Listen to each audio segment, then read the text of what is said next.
Bom, vamos lá. Acho que agora tá tudo certo. Bom dia para todo mundo que está aqui. Estou muito feliz em estar aqui mais uma vez falando sobre o Enneagrama, sobre essa sabedoria que desde que eu conheci começou a transformar minha vida de uma forma muito positiva. E na última live eu contei um pouquinho da história, né, de como essa sabedoria vem se desenvolvendo ao longo dos séculos aí, até chegar onde a gente está hoje, as perspectivas para o futuro. E hoje eu queria entrar um pouquinho mais na estrutura, né, em como funciona, em como é utilizada essa sabedoria para o nosso desenvolvimento pessoal, quais são os pilares desse desenvolvimento, né? Que às vezes, muitas vezes a gente começa os estudos do Enneagrama sem saber todo esse background, toda essa estrutura que está por trás, né? Então, a gente vai hoje talvez entender um pouquinho, um ponto de vista mais amplo do Enneagrama, o que ele tem para nos oferecer. E de antemão eu digo que o que a gente conhece usualmente do Enneagrama, gente, é a pontinha do iceberg. Quando a gente fala, né, do Enneagrama das personalidades, dos 9 tipos, isso é como se você tivesse pegado uma bala com o papel e só cheirado, sabe? Você não sabe o sabor da bala, você não sabe o que tem dentro. Então tem muita riqueza ainda para ser explorada, para ser trazida para a nossa sociedade, para a nossa geração principalmente, né? Que assim como todas as outras gerações de seres humanos que vieram antes da gente, buscam o autoconhecimento, buscam compreender quem são, né? Então vamos lá, bom dia e para todo mundo que está me acompanhando ao vivo, eu agradeço, né, pela presença e eu espero que vocês aproveitem todo esse conhecimento que eu estou trazendo com muito carinho. Antes de começar a entrar no Enneagrama propriamente dito, eu queria contar um pouquinho da minha história com o Enneagrama, né? Como que eu conheci essa ferramenta, quais que são as etapas que eu já caminhei para eu conseguir chegar até aqui. Então, eu descobri o Enneagrama o ano passado, faz um ano e pouquinho, mais ou menos, né? E eu descobri assim como a grande maioria das pessoas, né? Eu estava vivendo uma vida normal, tranquila, tinha meu trabalho, tinha tudo, mas tinha algumas coisas no meu padrão comportamental que me incomodavam. Né? Minha prima tá aqui, ela sabe, eu era uma pessoa muito lerda, uma pessoa muito distraída, desligada, e acabava fazendo muita besteira por conta disso. Né? E todo mundo via isso como uma coisa normal, ria, fazia piada, mas aquilo me incomodava profundamente. E aí alguém me apresentou o Enneagrama e falou, Mi, você precisa entender por que você age sempre dessa forma. Você precisa descobrir por que você tem esse padrão. E tem uma ferramenta que te ajuda a fazer isso. Falei, vamos lá, né? Já estou aqui há 28 anos fazendo a mesma coisa, vamos ver o que dá. E aí eu fiz um curso de Enneagrama, né? Descobri o meu padrão e descobri muito mais. Eu falei, caramba, então é isso, né? Eu tive aquele momento que muitas pessoas têm de entender, de fazer um raio-x da vida e dos padrões e falar, nossa, tudo faz sentido agora, né?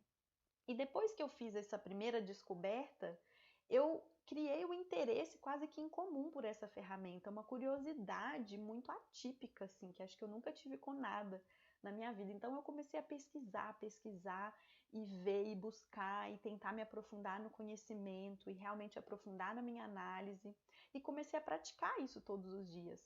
Né? Na época eu era engenheira, trabalhava como engenheira numa grande empresa e nas minhas horas vagas eu ficava pesquisando, estudando sobre Enneagrama. E era muito difícil encontrar conteúdo de qualidade na internet, né? Eu tô falando aí do início de 2019. Ou você estava dentro de uma escola estudando com um professor, ou você ficava meio que à deriva. Então eu fiquei meses ali, né? Eu segui uma linhagem com o Marco Meda, que é o meu professor, que é a pessoa que me iniciou nessa sabedoria, estudava, fazia os cursos com ele, mas chegava em casa e queria mais, e queria me aprofundar e não conseguia.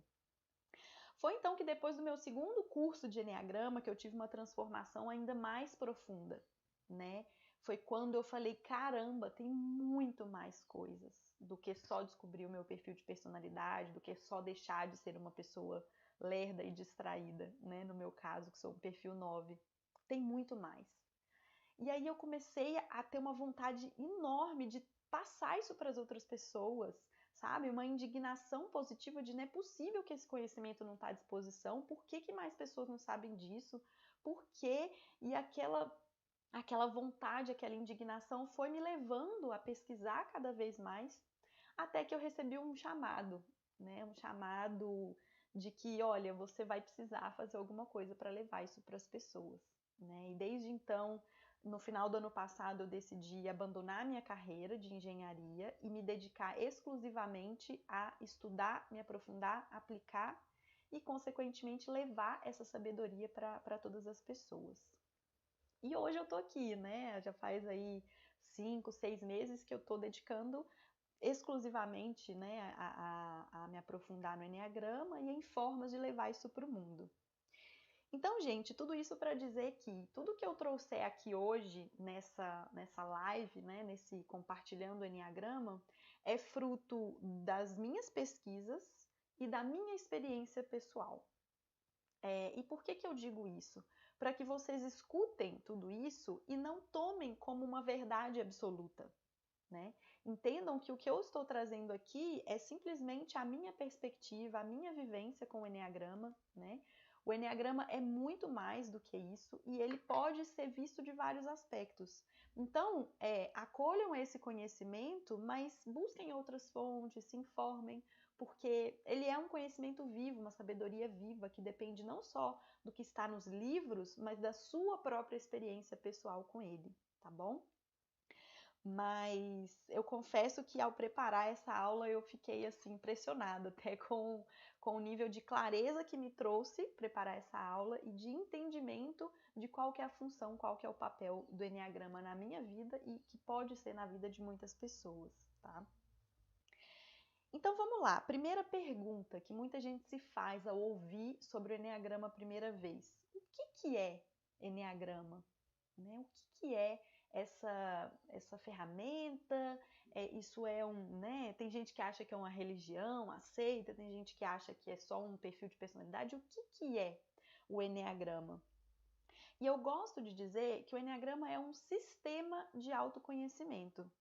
Por que ele é um sistema de autoconhecimento? Porque um sistema é composto por várias partes, né? Então, quando a gente fala dessa palavra enneagrama, que vem, né, lá das origens da etimologia da palavra, vem de ennea, que é 9, e grama, que é forma, ela é baseada em um símbolo que tem 9 pontos, né? Ou 9 padrões ali, 9 arquétipos.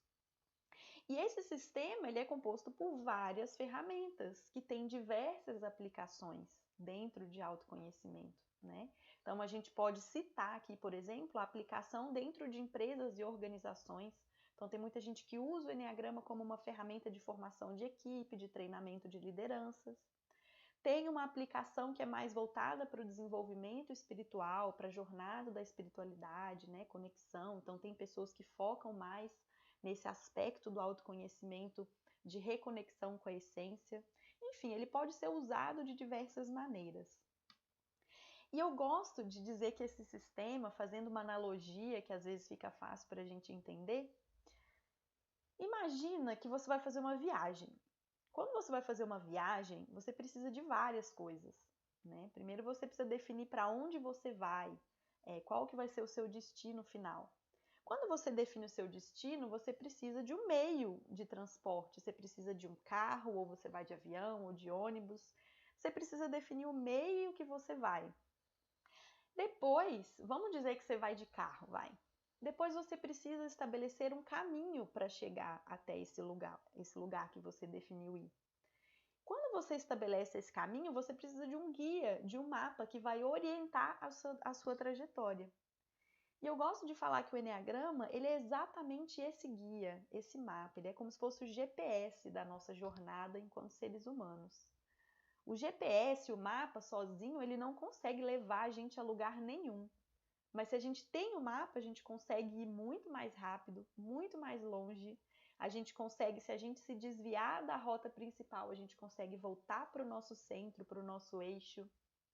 Então, entendam o enneagrama como esse mapa, esse guia, esse GPS que vai ajudar, que vai facilitar na sua jornada de autodesenvolvimento, ok? Se vocês tiverem alguma dúvida, pessoal, quem está assistindo aqui ao vivo, pode mandar, tá bom? E aí, o que acontece? Se eu tenho esse sistema, né? Vamos pegar esse sistema como se fosse um GPS. Qual que é a diferença dele para o outro GPS?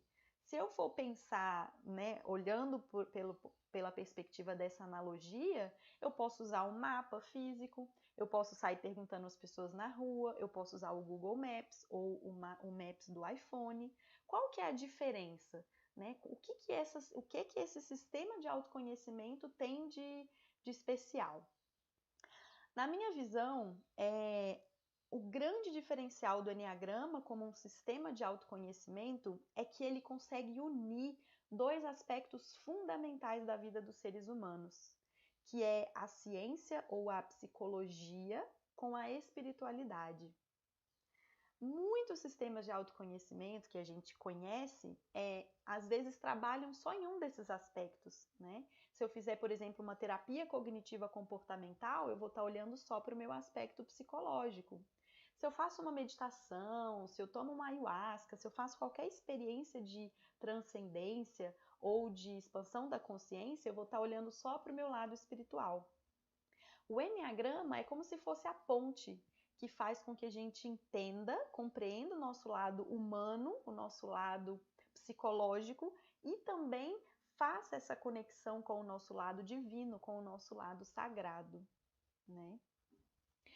Então ele consegue agregar, ele consegue de certa forma abrangir esses dois aspectos dos seres humanos. E a gente sabe, né, gente, que nós não estamos nesse mundo à toa, a gente não é só esse corpo e essa mente. Nós somos muito mais do que isso. Nós somos um espírito, uma alma que tem uma experiência humana. E aí eu queria explorar um pouquinho separadamente esses dois aspectos do Enneagrama e depois a gente junta isso de novo. Do lado da espiritualidade, o Enneagrama tem uma pessoa que foi muito importante para contribuir para essa sabedoria, que foi o George Gurdjieff. Ele era um místico armênio que viveu no século XIX e ele buscava se conectar e ele buscava compreender como é que o universo e como o ser humano funcionava. E foi no meio das suas viagens e estudos para poder descobrir essas respostas que ele redescobriu o símbolo do Enneagrama. E ele começou a juntar todas essas sabedorias e percebeu que aquele símbolo continha muitas respostas. E Gurdjieff dizia o seguinte: tudo pode ser lido e incluído no Enneagrama. Um homem, mesmo que totalmente sozinho no deserto, é capaz de traçar o Enneagrama na areia e nele ler todas as leis eternas do universo. Então, Gurdjieff foi a pessoa que mostrou pra gente que esse símbolo aqui, ó, né, que é essa mandala com um círculo, um triângulo e uma êxade, que é esse desenho aqui que faz esse caminho, né, é um símbolo que mostra pra gente as leis universais e como o ser humano, e consequentemente como o ser humano funciona, né? Ele compreendeu que dentro de nós existe esses mesmos padrões de funcionamentos do universo.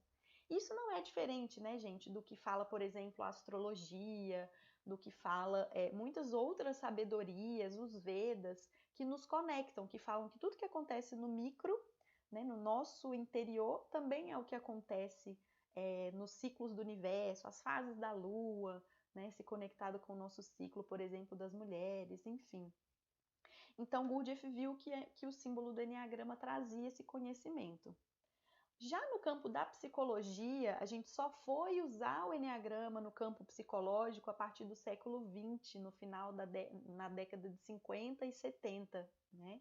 Onde o Oscar Ichaço reviveu esse símbolo de 9 pontas, que é o Enneagrama, e começou a perceber que dentro daqueles 9 pontos existiam padrões psicológicos que se alinhavam com os padrões psicológicos do ser humano. Então, dentro do seu trabalho, né, de desenvolvimento, ele percebeu que, opa, esse símbolo aqui, ele também traz para a gente alguns ensinamentos sobre como o ser humano funciona, sobre como a psique humana funciona, né? E depois do Ichaço veio o Cláudio Naranjo, né? O Ichaço era boliviano e o Naranjo é do Chile. E o Cláudio Naranjo, ele desenvolveu essa teoria psicológica do Eneagrama. Ele foi a pessoa que juntou toda a parte da sabedoria espiritual do Gurdjieff, todo o seu background, né? Ele era um psiquiatra que tinha já diversas formas de terapia de desenvolvimento humano, e ele juntou toda essa sabedoria com a sabedoria que havia sido desenvolvida no símbolo e descreveu e trouxe para a gente, né, trouxe para a atualidade a descrição completa de todos os perfis psicológicos, de todos os arquétipos psicológicos que estão correlacionados ali com aqueles 9 pontos. Ele foi a pessoa que descobriu que dentro desses 9 pontos, né, existem subdivisões ou subarquétipos, que a gente chama de subtipos, que eu não vou entrar muito em detalhes aqui para não confundir. Mas o ponto é, Naranjo, eu vou trazer uma citação dele. Naranjo entendeu que o Eneagrama é um dinamizador do crescimento. Ele é parte de um programa intenso de um trabalho interno que é feito para que as pessoas descubram o seu padrão de comportamento e consigam transcender esse padrão. E aí eu trago uma citação da Beatriz Chestnut, que é uma autora, né, autora desse livro aqui, que ela fez em cima dos estudos de Cláudio Naranjo e da sua própria vivência como psicanalista, que ela diz o seguinte: o Eneagrama é um modelo da totalidade. Ele é um modelo que caracteriza os elementos arquetípicos universais. Então, a gente precisa entender o Eneagrama não como uma ferramenta que vai rotular as pessoas, que vai falar como elas devem se comportar ou não, mas uma representação do ser humano, uma representação arquetípica de como o ser humano usualmente se comporta quando ele está identificado com esses arquétipos. Profundo, né? Profunda essa reflexão. Então, entendendo que a gente tem sempre esses 2 conceitos muito fortes, o conceito da espiritualidade, da jornada, né, da nossa alma humana, e também o conceito psicológico, o conceito de como a gente funciona, quais são os nossos padrões de comportamento, como é que são organizadas as nossas crenças, né? Como que a gente lida com as nossas emoções. Tudo isso está no lado da psicologia, está no lado da ciência, digamos assim, que, gente, não é nada de novo, né? Tudo que a gente estuda dentro do Eneagrama são teorias e ferramentas que já vêm sendo estudadas e propostas por diversos autores em diversos outros sistemas de conhecimento.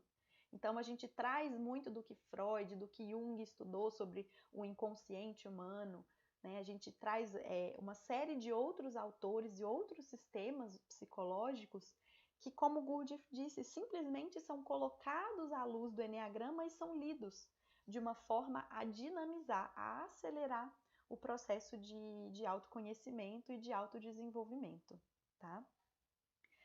Ok, Michele, tudo isso é muito interessante, mas como é que funciona na prática, né? O que acontece? Como é que esse sistema consegue juntar todo esse emaranhado de coisas psicológicas dentro do ser humano?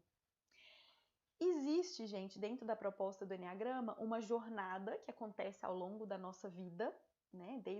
Vamos colocar aí, desde o nosso nascimento até a nossa morte. E dentro do Eneagrama espiritual, a gente acredita que essa jornada vai para antes do nosso nascimento e para depois da nossa morte. Está ligado à nossa jornada de alma. E se você acredita, ela também continua nas outras vidas. Então, é uma jornada que pode seguir em diversas vidas, em diversos momentos que a gente encarna. Se você não acredita em outras vidas, descarta o que eu falei, coloca isso numa caixinha, porque isso não importa para usar o Eneagrama para o seu desenvolvimento, tá?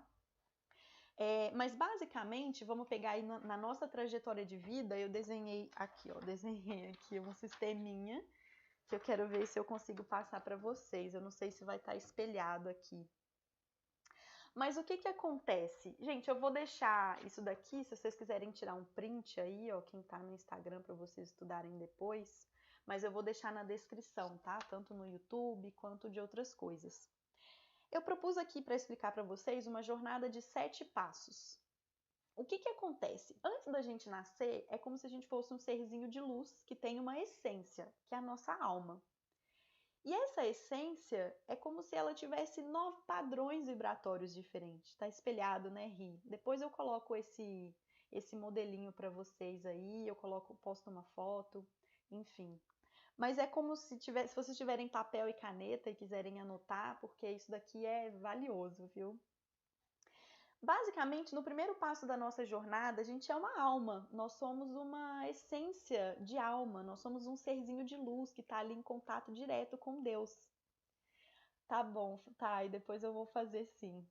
Então, nós somos ali um serzinho de luz que estamos em contato com Deus e a gente faz um combinado com Deus. A gente escolhe um desses 9 padrões para a gente descer.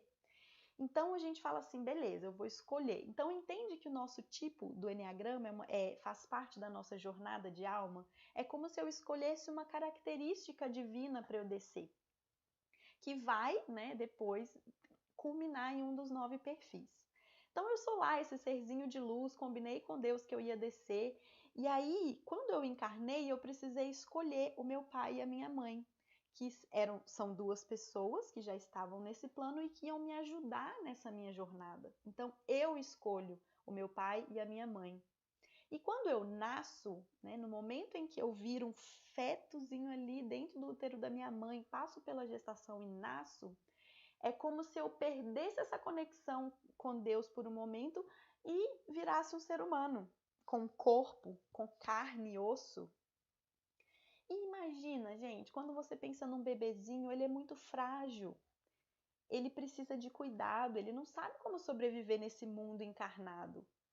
E para isso, ele precisa desenvolver novas estratégias que ele não estava usando quando ele estava lá no plano superior. E é quando a gente fala que a gente se esquece desse nosso ponto divino. Então, o nascimento é como se fosse o esquecimento de quem eu sou no plano superior. E a partir do nascimento, até, né, durante a minha primeira infância, segunda infância, do 0 aos 7 anos, do 0 aos 14 anos, eu vou formando essa casca, que é o que nós chamamos de personalidade, que nós chamamos de ego. Então, desde bebezinho, eu vou criando estratégias de sobrevivência. Eu sei que se eu choro, eu tenho comida da minha mãe. Eu sei que se eu faço alguma coisa de legal, os meus pais me dão carinho, me dão amor, né? Eu sei que se eu sinto frio, então o bebê ele vai criando estratégias, a criança vai criando estratégias que vai nos dando formas de sobreviver a esse mundo louco. Né? Então, nós vamos criando estratégias para lidar com os nossos relacionamentos, com a nossa sexualidade, com o nosso desenvolvimento. E essas estratégias, elas são muito boas até um determinado momento. Porém, é como se, a partir de um certo momento, elas começassem a me limitar. Então, imagina, é como se eu estivesse criando uma casca, né, a minha personalidade, para eu sobreviver nesse mundo, só que com essa casca, chega uma hora que eu não consigo mais crescer. E aí chega o momento que seria talvez o 4º passo dessa jornada, né? Que a gente começa com uma essência, um pontinho de luz. Depois a gente nasce, tem o primeiro rompimento e o esquecimento. Depois a gente tem toda a formação da personalidade na infância, na adolescência. E o 4º momento, que muitas pessoas passam a vida inteira, é quando a gente sobrevive nesse mundo através dessas estratégias. É onde a gente está vivendo no que muita gente chama de normose, tem gente que chama de matrix, que é quando a gente vive nesse esquecimento total de quem nós somos, de quem nós fomos um dia enquanto alma.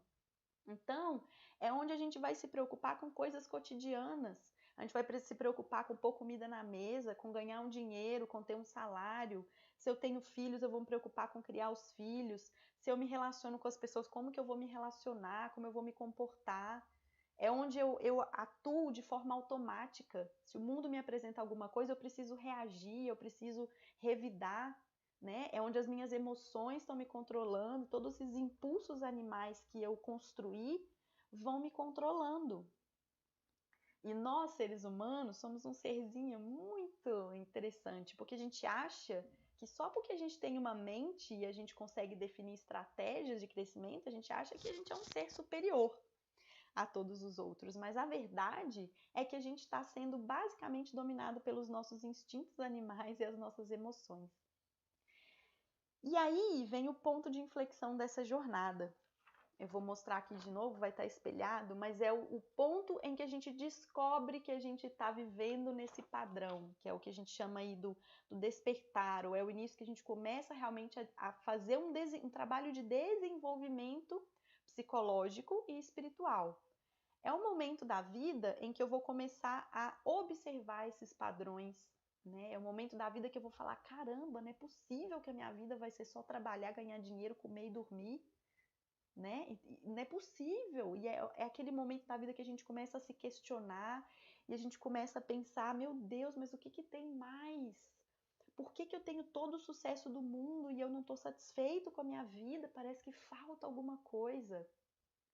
E aí, quando a gente está nessa busca, e muitos de nós, eu acredito que quem está aqui nessa live, quem está assistindo, está nesse momento de busca, de entender, de compreender, de buscar o que tem mais, o que tem. Mas lembra que a gente está dentro de uma casca que nos fez esquecer? E aí, essa casca, ela é muito confortável, né? É muito mais confortável viver dentro da casca. E nesse momento em que a gente começa o nosso desenvolvimento, duas coisas podem acontecer. Ou eu penso assim, dá muito trabalho querer descobrir essas coisas. Eu vou voltar aqui para minha casca e vou continuar vivendo os meus padrões automáticos de personalidade. E aí eu volto para o meu mundo cotidiano, permaneço o resto da minha vida lá, trabalhando, colocando comida na mesa, criando os filhos, me aposento, fico lá curtindo o resto da minha vida e tá tudo certo, gente, não tem nada de errado com isso, isso também faz parte da nossa jornada humana. Freud, né, ri, exatamente, tá tudo interligado. Mas aí chega aquele momento que a pessoa fala, não, basta, eu não quero isso para mim, eu não quero mais viver de acordo com esses padrões, eu sei que tem mais e eu quero buscar mais. E é o momento em que, ao seguir essa caminhada, essa jornada de busca que Freud já estudou, que Joseph Campbell trouxe para a gente, né, como a jornada do herói, é aquele momento em que a gente atravessa o limiar da nossa vida normal e a gente vai buscar algo mais. É onde a gente vai buscar a nossa conexão com Deus, é onde a gente vai buscar ser pessoas melhores do que o que nós fomos até aqui. E é onde o Eneagrama serve como um catalisador, como um facilitador dessa busca, se ele for bem utilizado. Porque se ele for mal utilizado, ele vai direto para os seus padrões automáticos. Ele vai te voltar direto para a sua casquinha, porque a sua casquinha vai ficar ainda mais confortável.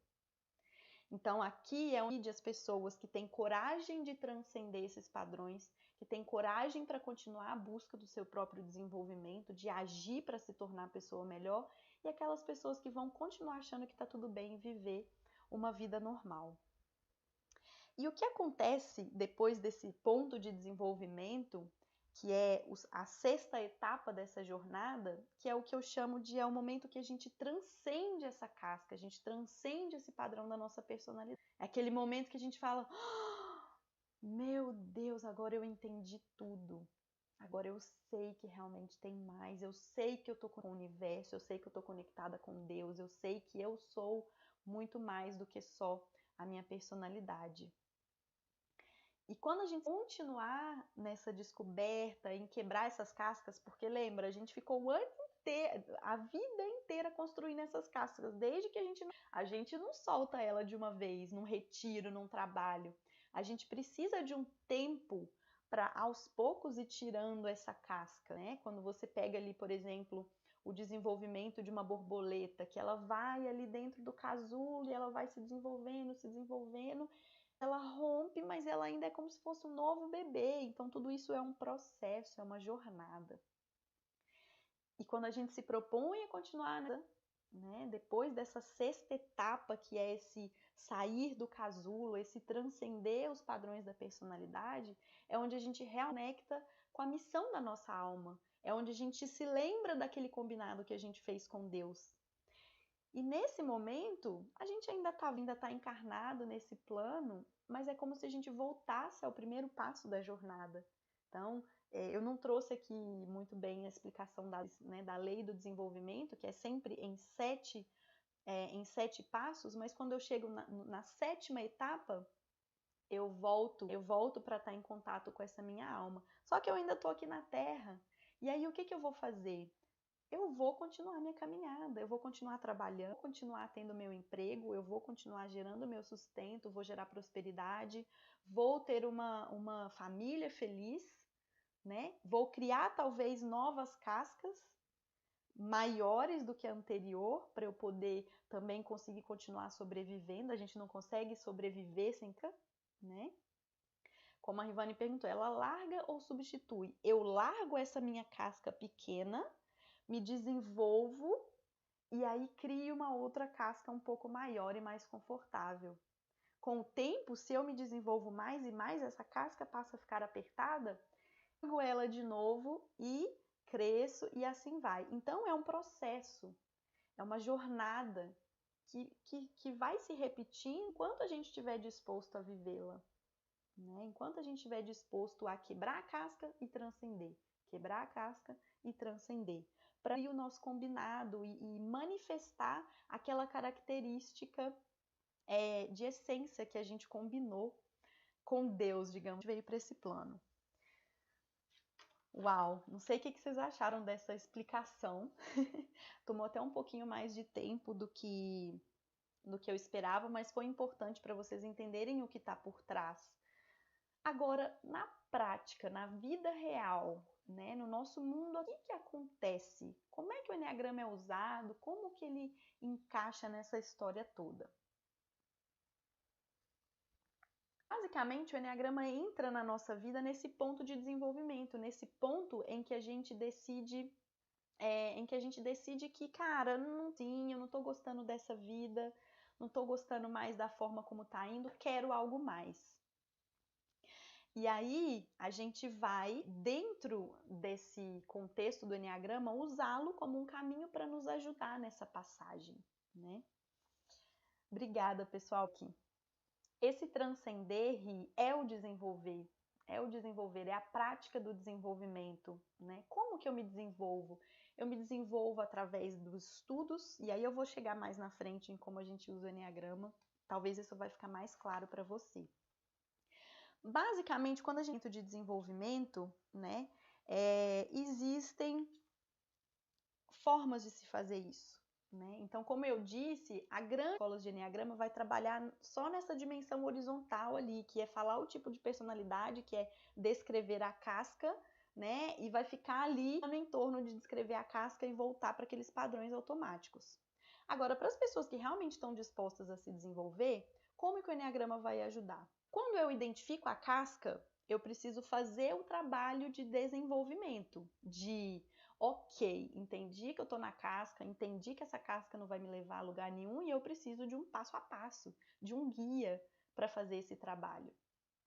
E aí eu trouxe uma proposta de um caminho que foi, como eu disse no início da live para quem não estava, esse caminho foi com base nas minhas pesquisas e na minha própria experiência pessoal. Então, o que eu tô falando aqui saiu da minha cabeça. Eu peço que vocês não tomem isso como verdade absoluta, não tomem isso como o único caminho possível, tá? Mas é um caminho que eu gostaria de desenvolver e que eu acredito muito nele. Na minha visão, o caminho de desenvolvimento através do Enneagrama, ele precisa de 3 pilares. E aí, lembrando, né, eu não falei disso no começo, mas a gente tem uma lei fundamental, uma lei universal do Enneagrama, que precisa ser criado, tem que ser criado a partir de 3 forças. E essas 3 forças, elas estão presentes em várias tradições, né? A gente tem no cristianismo o Filho e o Espírito Santo. Então, tudo que é criação no universo vai estar sempre baseado em 3 forças, em 3 e eu trouxe, então, os 3 pilares do desenvolvimento que eu acredito que são muito importantes. O primeiro pilar, né? Oi, tô vendo aqui que meu amigo Gabriel entrou. Muito obrigada. Gente, obrigada por todos os feedbacks, né? O que eu tô trazendo aqui, eu tô falando pela primeira vez e fico até um pouco emocionada de trazer isso para vocês. Mas vamos lá. Então, na minha visão, o caminho de desenvolvimento do Enneagrama, ele precisa se pautar em 3 pilares, em 3 forças. A primeira delas é a força do conhecimento. Ou seja, a gente até tem bastante coisa com relação a isso, que é aquele desenvolvimento que começa pelo entender meus padrões de comportamento, meu perfil de personalidade, estudar a teoria do Eneagrama, quais que são os caminhos, quais que são, né, ali os tipos que estão dentro do arquétipo. Então eu preciso fazer esse trabalho de conhecimento. O segundo pilar é o pilar do trabalho interno, que a gente chama, né? Pegando aqui um pouco da teoria do Hans Hudson e do Dom Riso, da própria Beatrice, que é o trabalho de olhar para dentro, de reconhecer esses padrões dentro de si, de fazer as práticas de meditação, de fazer as práticas espirituais, de fazer o trabalho psicológico, seja com terapeuta, seja com psicanalista, e é onde a gente separa o joio do trigo. Né? Porque conhecer é muito fácil, é só ler livro, é só buscar autoajuda, é só parte online, é muito tranquilo, a nossa sociedade é pautada para fazer isso. Agora, o trabalho requer coragem, requer disposição, requer de energia muito grande, porque é exatamente a força que você vai fazer para quebrar a casca. Então, se eu não tenho esse trabalho interno, se eu não tenho essa disposição de realmente fazer o que tem que ser feito para transcender, para desenvolver, de nada vale o conhecimento. Agora, chega um momento que eu conheço e eu faço, eu conheço e eu faço, eu conheço e eu faço. E essas duas forças vão criando ali, talvez até polos opostos, né? E eu preciso de juntar isso tudo. E é onde, na minha visão, Michele, vem o terceiro pilar ou a terceira força, que para mim é fundamental no estudo e no uso do Eneagrama. É o compartilhamento, que é o senso de comunidade, que é o momento em que eu vou pegar todo o meu conhecimento, todo o meu trabalho individual e vou unir tudo isso com o trabalho individual e o conhecimento de todas as outras pessoas do universo. E é nisso que a mágica acontece. É nesse momento que essa terceira força faz com que esse processo vire um ciclo de transformação. Que no final é esse o objetivo do Eneagrama, é ser uma ferramenta de transformação.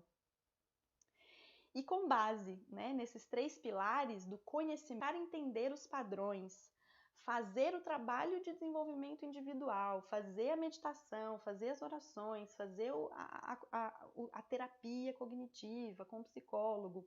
E o terceiro pilar, que é do compartilhar, que é do participar de um grupo que potencializa esse desenvolvimento, aí sim eu consigo fazer a transformação. E, gente, esse é o momento em que a gente transcende o individual e vai para o coletivo. É o momento que eu consigo aplicar tudo isso na minha família, no meu trabalho, na minha empresa, no meu país. Muito lindo saber que as pessoas que já fizeram esses dois trabalhos, né, do conhecimento e do desenvolvimento individual, estão se unindo para usar esse conhecimento em consciências coletivas. A gente está só começando esse trabalho. Quando a gente realmente usar essa terceira força do coletivo, o Eneagrama vai ajudar o mundo a transcender para essa nova era. Tudo só para dizer os três pilares. Essa live tá sendo mais do que talvez eu esperava. E é claro que os três pilares, gente, eles são a base de todo o trabalho, mas a gente precisa se aprofundar, né, em cada um deles. Então, existe um caminho para o pilar do conhecimento, existe um caminho para o pilar do desenvolvimento individual e existe um caminho para o coletivo, para o conjunto. Ai, eu tô emocionada com essa fala aqui de que o mundo precisa do Eneagrama. E essa é a minha missão de vida, esse é o meu propósito e é o que eu vou fazer todos os dias da minha vida. E aí, gente? Ai, não esperava ficar emocionada aqui para voltar.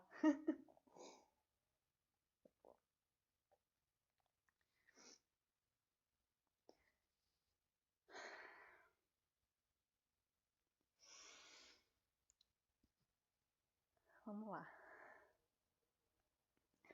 Então, baseado nos pilares.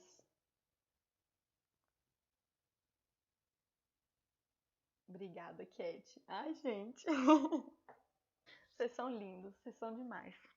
Obrigada, viu? De verdade.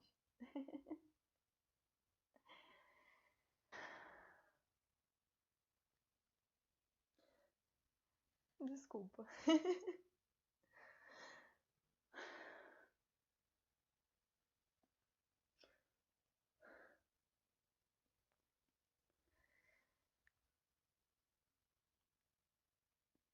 Baseado nesses 3 pilares, que a gente precisa fazer e que a gente precisa desenvolver, tem muito, muito, muito, muito, muito, muito trabalho a ser feito.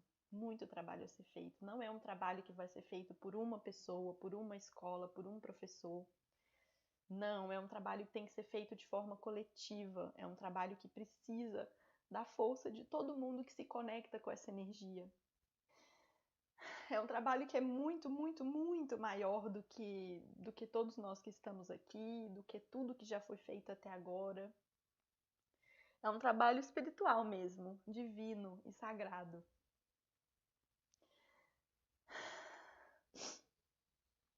Gente, estou meditando.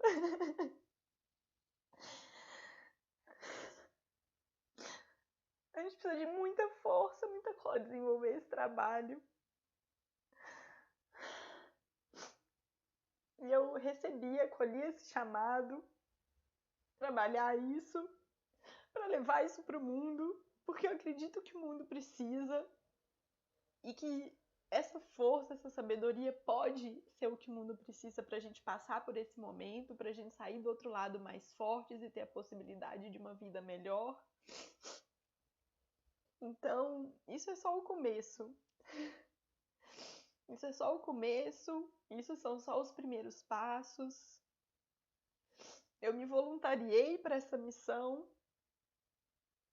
E hoje de manhã, na minha meditação, me veio a intuição de que eu preciso passar ainda por alguns estágios para eu conseguir levar isso para o mundo. Mas eu me voluntario a minha mente, o meu coração, meu corpo e a minha alma fazer esse trabalho acontecer e para fazer esse trabalho tomar as proporções que ele precisa para fazer a diferença que o mundo precisa. Eu tinha preparado mais algumas coisinhas aqui, ó. Mas eu sinto que ainda não é o momento. Eu acho que vocês que estão aqui comigo e que vão assistir essa live, né, em algum momento do tempo e do espaço, eu acredito que a mensagem que eu precisava da live já foi passada. Eu acho que esses 3 pilares, essas 3 pontas, essas 3 forças que precisam estar bem ancoradas para a gente fazer o trabalho do Enneagrama, realmente o Enneagrama sagrado, né? A gente precisa ainda muito nessas 3 forças, nesses 3 pilares. Então, eu me comprometo aqui já com vocês a trazer mais detalhes e mais informações, tanto do que a gente já tem, quanto do que a gente pode desenvolver dentro de cada um desses pilares.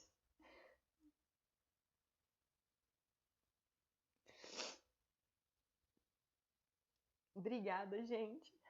Obrigada a todo mundo que está aqui, a todo mundo. Compartilhem esse conhecimento, façam essa mensagem chegar, né, a mais pessoas. Eu estou sempre à disposição para conversar, para trocar ideia, para compartilhar, porque eu acho que a gente cresce muito assim, né? Não existe outro caminho, a gente não está nessa sozinho, a gente não está aqui por nós mesmos, a gente está aqui por algo muito maior. Então eu me coloco a vocês, tá? Para a gente construir esse caminho juntos. Muito, muito, muito obrigada. Um bom dia para todo mundo, uma ótima semana.